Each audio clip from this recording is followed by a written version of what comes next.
रोज एक औरत पहुंच जाती है खानकाह पे रोती हुई।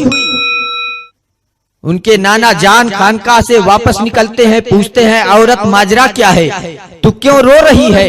अर्ज करती है मैंने आपकी बुजुर्गी और करामतों का बड़ा शोहरा सुना है, मेरा ये बच्चा है, मेरे शौहर की आखिरी निशानी है, मेरे शौहर की वफात हो चुकी है, ये बीमार पड़ा डॉक्टर के वहां जा ही रही थी कि रास्ते में इसका इंतकाल हो गया। आपका बड़ा शोहरत सुना है, बहुत करामतों वाले बुजुर्ग हैं, इसलिए आप इस बच्चे को जिंदा फरमा दें। कहने लगे औरत जो भी दुनिया में आया है सबको मरना है, तेरे बच्चे की जिंदगी इतनी ही थी, सब्र कर ले। लेकिन वो औरत टलने वाली नहीं। ये कहकर उनके नाना जान हुजरे में चले गए। गौसे पाक घर में से बाहर निकले, देखते हैं औरत रो रही है। पूछा माजरा क्या है? उन्होंने पूरा माजरा बयान कर दिया। हजरत गौसे पाक ने कहा औरत देखो तुम्हारा बच्चा हरकत कर रहा है। जैसे उसने चादर हटा के देखा तो वो हरकत कर रहा है। खुशी से उस औरत की और आवाज बुलंद हो गई। जब बुलंद आवाज फिर सुना तो उनके नाना जान बाहर तशरीफ लाए और देखते हैं कि बच्चा औरत की गोद में खेल रहा है और गौसे आजम दूर खड़े होकर मुस्कुरा रहे हैं। आपको जलाल आ गया। कहते अब्दुल कादिर तुमने अल्लाह की तकदीर से में ये क्या कर दिया? और घर में जाके एक छड़ी निकाल के लाते हैं कि इस तरह से अब तुम हरकत मत करना। जब गौसे पाक ने यह देखा कि नाना जान जलाल में है, आप वहां से भागते हैं। भागते भागते जो है एक कब्रिस्तान के पास पहुंचते हैं। पीछे पीछे नाना जान पहुंचते हैं। आप जैसे कब्रिस्तान में पहुंचते हैं कहते हैं ऐ कब्रिस्तान के दफीनों, ऐ कब्रिस्तान के मुर्दों भागो, नाना जान जलाल में आ रहे हैं।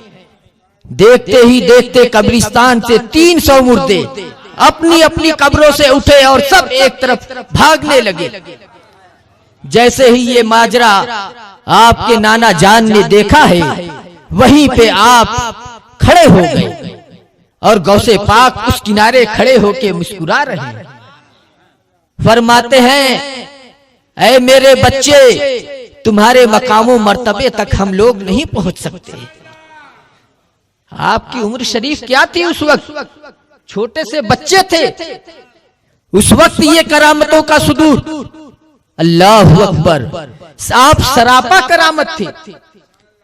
यही वजह है कि एक यहूदी ने कहा कि तुम्हारे रसूल सल्लल्लाहु अलैहि वसल्लम ने इरशाद फरमाया है कि मेरी उम्मत के उलमा बनी इसराइल के अंबिया की तरह है। मुझे ये बात समझ में नहीं आ रही है क्योंकि बनी इसराइल के अंबिया तो वो हैं जो मुर्दों को जिला दिया करते थे। आप में कौन है जो मुर्दे को जिला दे? गौसे पाक ने कहा तुम्हें कौन सा मुर्दा चाहिए? मेरे आका की बात बहुत बड़ी है, उनकी शान बहुत बड़ी, वो बहुत अजमतों के मालिक हैं। मैं उनका एक अदना गुलाम, उनका फर्जंद।